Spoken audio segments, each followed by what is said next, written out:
મારું નામ સુરેખા યૌવન મેવાડા, રાજકોટ, વાલ્મીકી સમાજ અગ્રણી.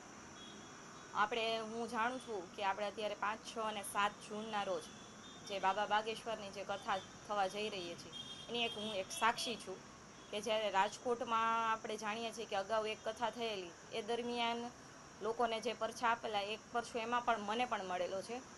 એમાં મારા અનુભવ વિશે હું વાત કરું તો મારા પતિ છે એ રાજકીય ક્ષેત્રે આગેવાન છે.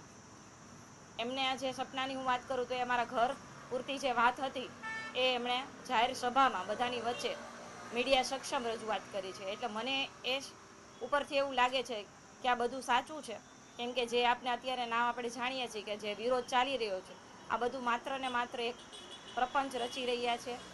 જે બાબા બાગેશ્વરને છે એ ખોટી રીતે બદનામ કરવાના જે રસ્તાઓ એ લોકો અપનાવી રહ્યા છે એ બધું ખોટું છે.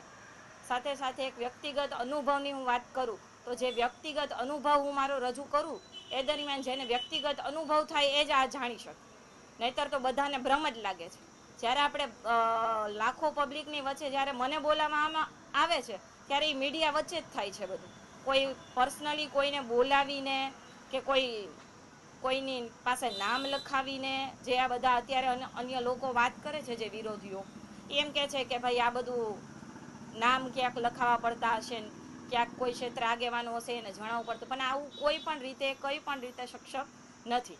બરાબર. બીજી હું વાત કરું કે અત્યારે આપણે જાણીએ છીએ વિજ્ઞાન જાથાના, હું પોતે એક શિક્ષક છું અને હું સામાન્ય શિક્ષક નહીં, હું વિજ્ઞાન શિક્ષક છું. હું વિજ્ઞાન સાથે સંકળાયેલી શિક્ષક છું.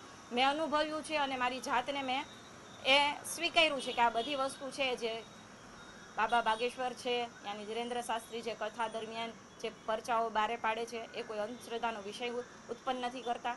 સાથે સાથે મારી બીજી વાત હું જણાવું તો જે સનાતની વિરોધીઓ છે એને જ આ ભ્રમ લાગે છે.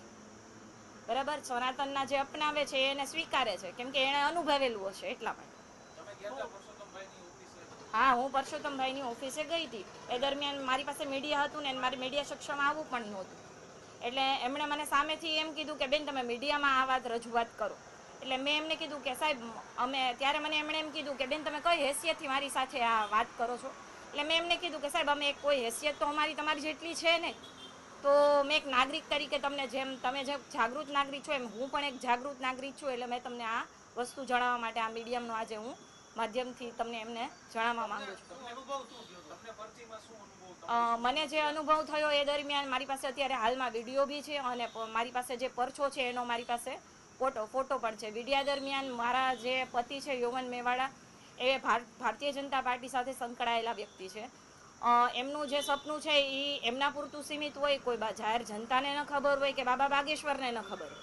એમણે જે વાત કરી છે કે એમને જે MLA બનવાનો જે એમનો ગોલ છે એ એમના વિશે એમને ચર્ચા કરેલી છે અને એ એમને આશીર્વાદ પણ આપેલા છે કે આ ભવિષ્યમાં આ વ્યક્તિ છે એ આ સ્થાને પહોંચવાની એમની ક્ષમતા છે.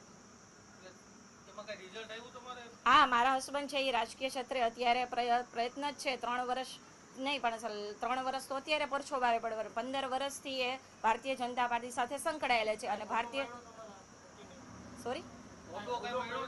મારા પતિ છે એ ભારતીય જનતા પાર્ટીમાં વિસ્તારક તરીકેની ફરજ બજાવેલી છે ને હાલ નેક્સ્ટ વિધાનસભામાં તે અસરવા વિધાનસભા સાથે પછી બિહાર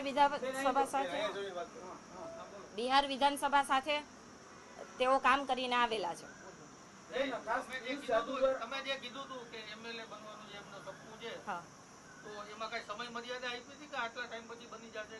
ના, એવું કોઈ સમય મર્યાદાની વાત નથી થઈ. સમય મર્યાદા છે એ આપણા ઉપર નક્કી થતી હોય છે કે ભાઈ જે પાર્ટી નક્કી કરતી હોય એ પ્રમાણે ચાલે, એમાં અમારું પણ ચાલતું નથી. બેન, અમદાવાદમાં પિયુષ જાદુગર સહિતના અલગ અલગ લોકો બાબાને ચેલેન્જ ફેંકે છે. શું કહેશો, બાબાએ આ ચેલેન્જ સ્વીકારવી જોઈએ? હા, બાબા ચેલેન્જ બધી સ્વીકારવા તૈયાર જ છે. એમણે કોઈ પણ જાતના ચેલેન્જની છે ના નથી પાડી.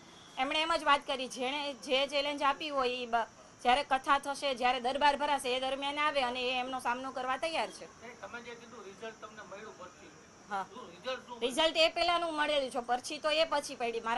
મારા હસબન્ડ છે એ વિસ્તારક એ પહેલાથી છે. એ 2023માં એ પહેલા એની જવાબદારી એમણે વિસ્તારક તરીકે નિભાવેલી છે.